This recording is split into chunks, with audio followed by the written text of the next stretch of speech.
Hi there, this is Wendy Down, and today I thought I would do something I haven't done before, which is to use a video to explain to you a concept that I want to share. And basically I want to share the most simple concept from quantum physics, or just from physics, that I have in mind when I'm thinking about how quantum physics is useful and practical for us in our daily lives. And it boils down to the way our brain works. So I want to show you an image here. I think most of us understand that, or that we have two sides to our brains, a right brain and a left brain, that process information differently. And our left brains typically we think of as dividing things into separate components. And so this is where problem solving takes place. Our right brains typically are thought of as our creative side, where there's playfulness, where there's connections that are made, and we're much more intuitive. That's the typical way of thinking about the right and left brain. But from quantum physics, I think our brains actually operate in a very practical way. And we know from physics that there's a strange idea that in physics, things are both matter, or a particle, and wave at the same time, right? So as I sit here, I have a physical body that I can touch that's separate from this piece of paper. But on the other hand, at the same time, the particles that make up me and make up this paper are really just vibrating energy, vibrating strings of energy that have no exact position in space. And so this is a strange thought to think about, except I think what happens in our brains is that our brains are dual processors that process information and situations from those two perspectives at the same time. So most of us are really highly focused on operating from our left brains, and this is where I am separate from everything else. So if I have a problem, for example, and I'm operating on solving that from my left brain, what I'm thinking about is ways that I can act or things that I can do to influence something that's outside myself. And this is where most of our actions and most of our thinking occurs. Especially in the Western world, we're really highly focused on left brain interpretation. The right brain, at the same time, this is my theory, is that it processes those same situations, that same problem perhaps that's going on in our life from as though it's energy. So the left brain processes particle or interprets situations or things as particles, and the right brain processes those situations as energy.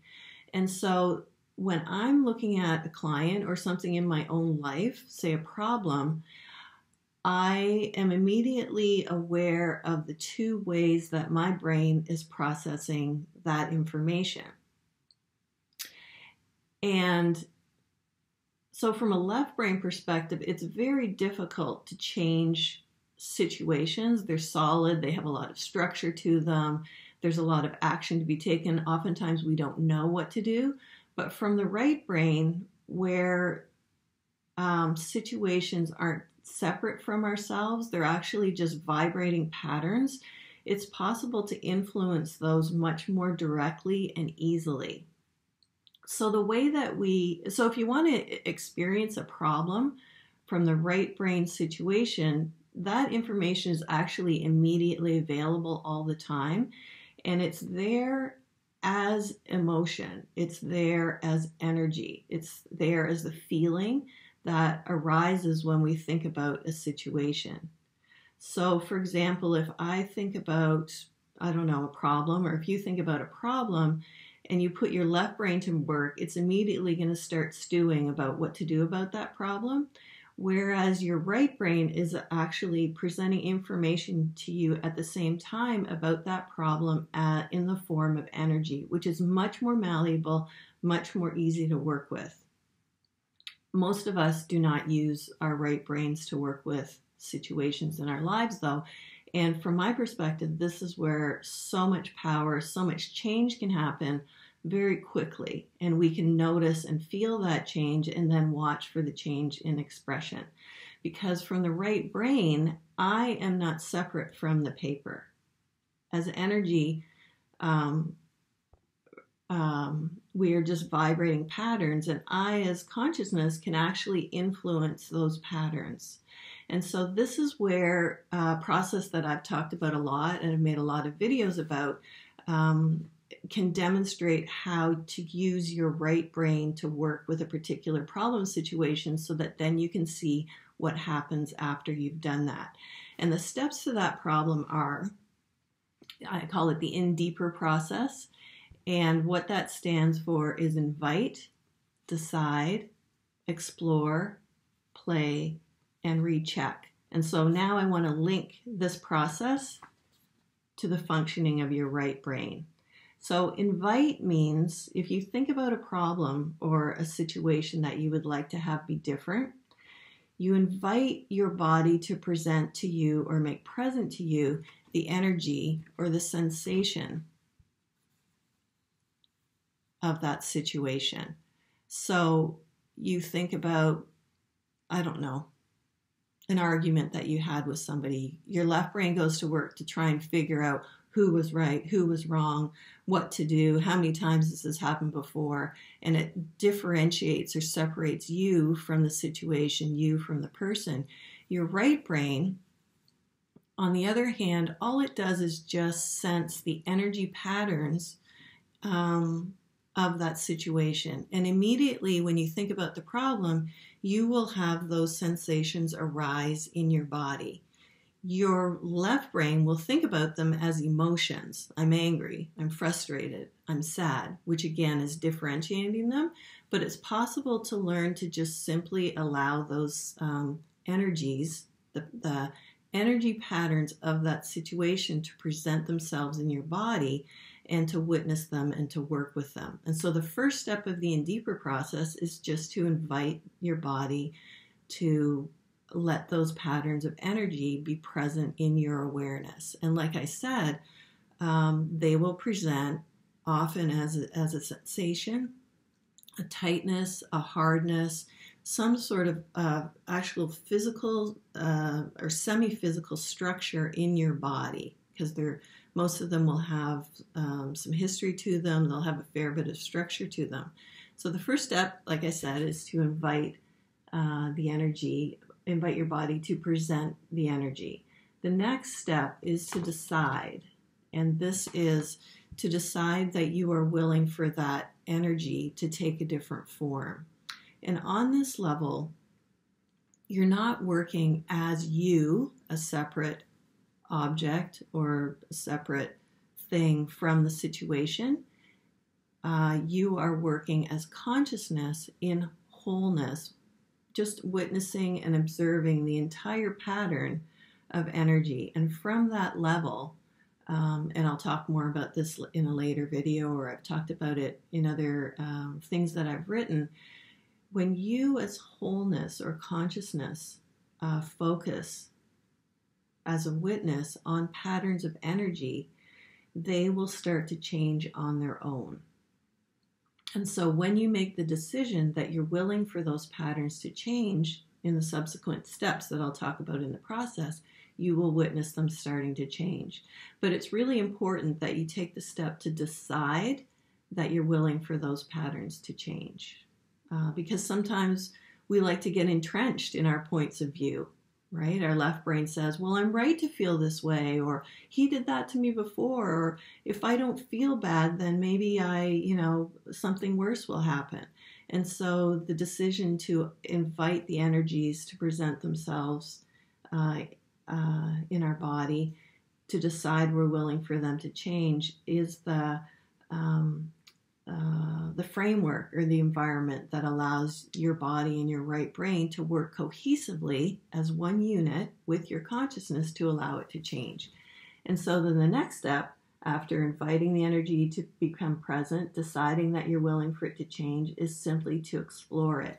And this is where the right side of our brain is so creative. It is very playful as well. when we're not thinking about the situation, the energy of the situation, as a problem, which our left brain does, but instead we're just exploring the sensation, exploring the way our body is reading the situation as energy, we're free to just see what's there. We might feel the sensation as having a particular shape, or having a particular density, or having a particular movement to it. Sometimes there's color, sometimes there's texture. There's always texture to it. There's a shape to these energy patterns that, like I've said before, actually present as semi-structures that we feel in our body. And this is something that we can get really, really skilled at doing. And I know that years ago, when I first sort of got this concept, I just made the decision that I wanted to experience my body and life situations as much from my right brain, or as energy, as I was doing from my left brain, which is as them being separate from me. And that intention has really carried me through, because now anytime that there's a situation that comes up, I'm simultaneously aware of it as a situation that I, as something separate from it, is experiencing. I'm as aware of that as I am of the way that my body is reading the energy of that situation. And the amazing thing that happens is as you start to explore situations or explore your life from a right brain perspective, what happens is that disruptive or uncomfortable patterns of energy that appear in our bodies that we dislike, that are incoherent and inharmonious with how we want to feel, they start to morph and change very, very quickly. And often within just a few minutes, you start to feel that the structure of the energy pattern that you're sensing has become softer, it's become less dense, it's become smoother, it's become smaller, it's changed position. And if you allow it to remain there and just explore the structure of it, like I said, step 3 of the In Deeper process, it will start to become something other than the emotion that you thought that it was from your left brain perspective. It starts not to feel like sadness, which is a descriptor that the left brain uses. It starts not to feel like anger, which again is a left brain a description.